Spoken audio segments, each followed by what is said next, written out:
To print your plan page, simply click the Print button located on the Home tab. This opens the Print dialog.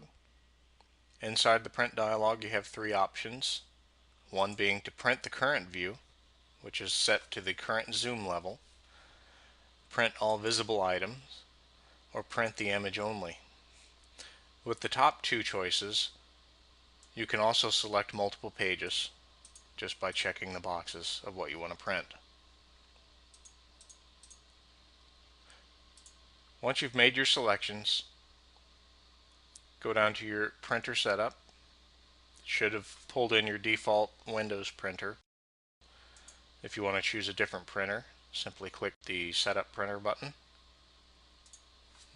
Select whatever printers are available to you and adjust your paper sizes and various settings that are going to be specific to your printer.